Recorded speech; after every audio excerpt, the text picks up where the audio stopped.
Yeah, thank you, Anke, and thank you for the possibility to be here. I do not want to talk about so much about the benefits of stablecoins and payments on the blockchain area. I think we have heard this now already in the first two slots, and everyone believes this. What I want to show to you is how existing payment systems can utilize these benefits without any disruption. Yeah, so existing payment systems that are already there, we heard legacy systems before, without any disruption. This is what I want to show to you. Why do we have disruption at all? Let's first of all have a look at the right side here. So Web3 technology, blockchain, and so on. Which terminology are we talking there about? We are talking about stablecoins. We have heard these things. We are talking about networks, for example, the Camino network, but there are a lot of others as well.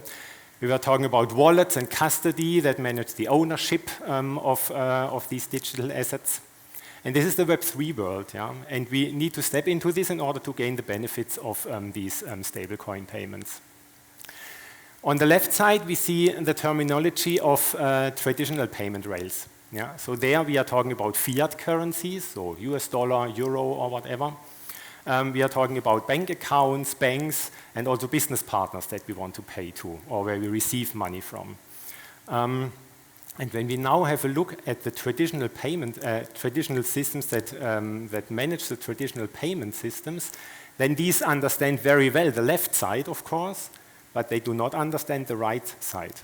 So you will not find, unfortunately, not a SAP system, but also not the Oracle system or whatever that understands a stablecoin, or where you can just put in by configuration a stablecoin. This is not possible. It's just already because of, let's say, technical restrictions that a stablecoin has, for example, more digits, yeah, more decimal places, and then it's already a problem. Yeah. So how bring these two things together when we have here a software system that understands this and wants to utilize this? And the answer that I give to you today, one answer that you can have is the Digital Currency Hub that brings these things together. So the Digital Currency Hub understands the terminology here on the left side, translates it, yeah, into the terminology on the right side, and whatever it receives then again from the right side, translates it back to the left side, and that's it. And by this, the Digital Currency Hub bridges the gap between the core finance systems and the blockchain-based payments. And this is the main idea, and this is what I want you to remember from me for today. This would be great. Let me show on this slide shortly the benefits.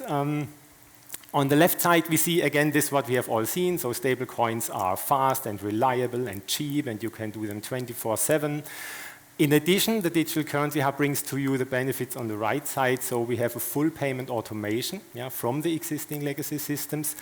It brings in features regarding compliance, yeah, so regarding proper accounting of stablecoins directly integrated in your accounting systems, yeah, in your general ledger and so on.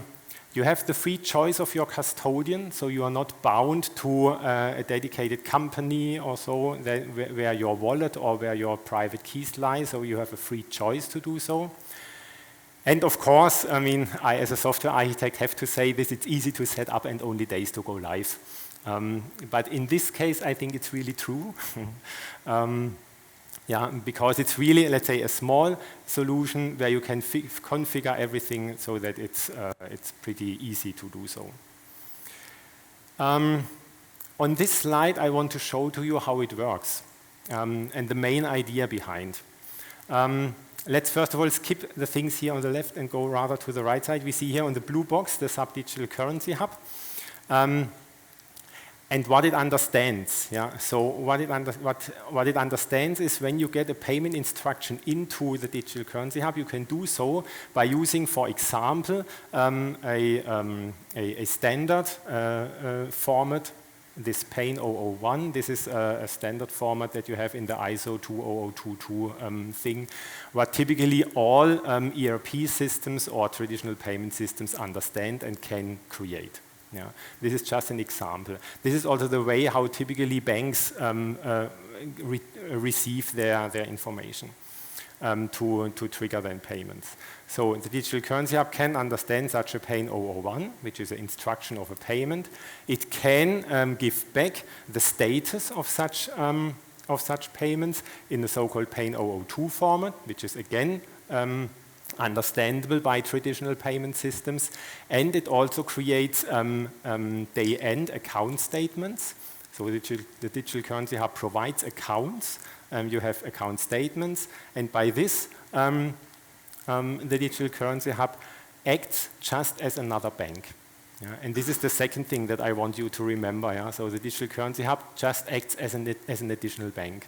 So you have then Deutsche Bank and Commerzbank and maybe JP Morgan or whatever, and then in addition the Digital Currency Hub that manages all the accounts of your digital assets. This is the main idea.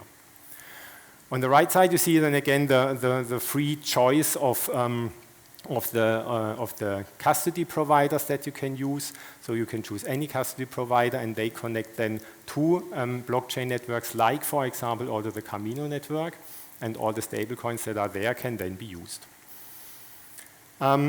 And this, what I have said so far, is not SAP specific. Yeah, this I also want to say. So the left side could also be an Oracle system or a Microsoft system or whatever. So all these systems can create such payment formats, and by this can then communicate with the Digital Currency Hub. However, if the ERP system on the left side is a SAP system, and especially an S4 system or S4 cloud system, then it's of course even easier, because from SAP we have this solution called SAP Monthly Bank Connectivity that is used to connect the SAP systems to the various banks. And within the multi-bank connectivity, you then just have to set up the Digital Currency Hub just as another bank. This is one configuration step, and that's it. And then this bank you also set up in your ERP system with all the configurations around, and that's it. So no need of any modification or big implementation projects or whatever. So with the normal existing configuration possibilities, this is possible to achieve.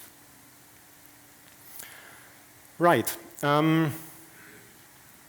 Here I want to show to you which stablecoins and networks the Digital Currency Hub supports as of today. Yeah, as of today. The stablecoins are the USDC from Circle. Circle we have also heard already somewhere on the slides. We have from PayPal the stablecoin, the US dollar-backed stablecoin. We have from AllUnity the Euro stablecoin.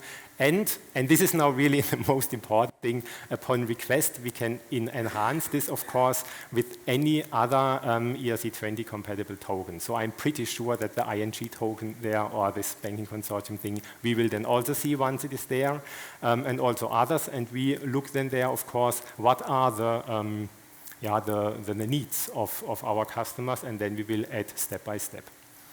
Regarding the networks, so out of the box, we support currently Ethereum and Polygon, several test networks, but of course, again, when we are talking about custody providers, then the Digital Currency Hub is, so to speak, agnostic and can support any network that you can configure then therein.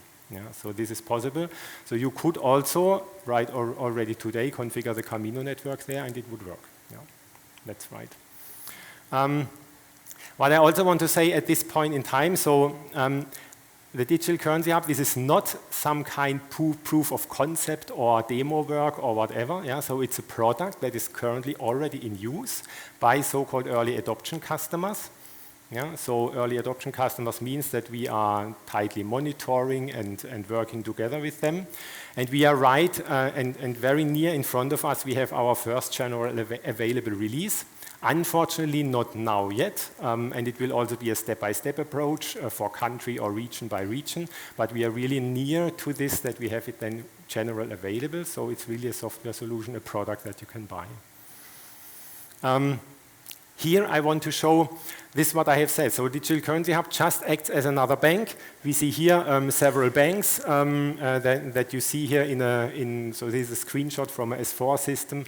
The app is called short-term cash positioning, so it shows to you how much money do I have today and within the next days.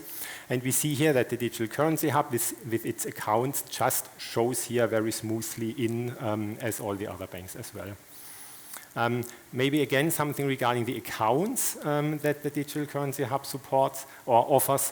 It's always a combination between network and cryptocurrency, and this acts then as one account. Yeah, so such a combination is then shown as one account.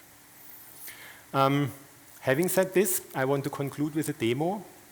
The demo will nearly always show an S4 system and starting a payment process in an S4 system, because the Digital Currency Hub runs, so to speak, hidden behind the scenes. Nevertheless, at one point in time, we will look behind the scenes and also check it, how this looks like.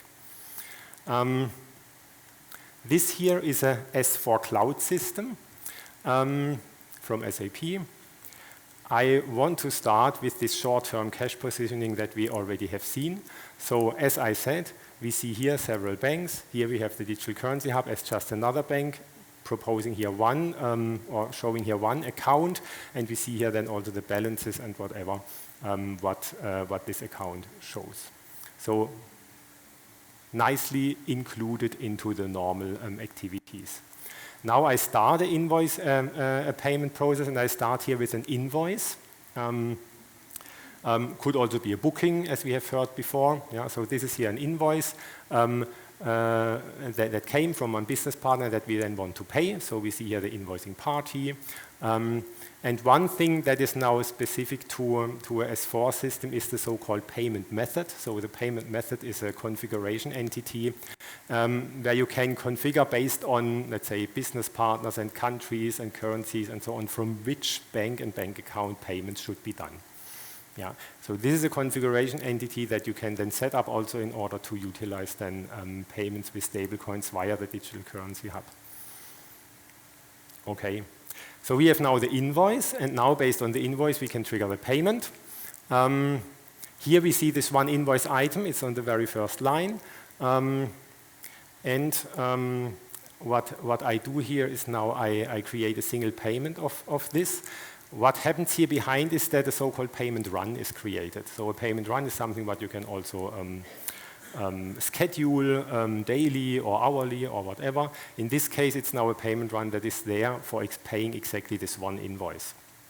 Yeah. And still, this is all normal process. Yeah? So nothing what is now somehow exceptional or special.